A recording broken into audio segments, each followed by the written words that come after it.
Bismillah, alhamdulillah, wa thana'u lillah, wa salatu wa salam ala rasulillah. What does Islam say about yawning?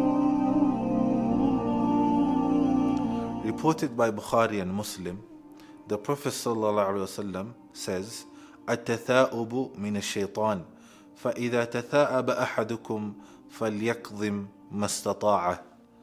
That yawning is from the devil. So whenever one of you yawns, let him try to suppress it as much as possible. My dear beloved brothers and sisters, yawning is associated with laziness and laxity.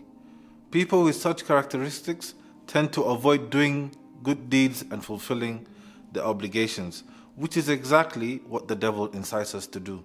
This is why the Prophet ﷺ taught us to suppress our yawn as much as possible and to not let the devil have his way.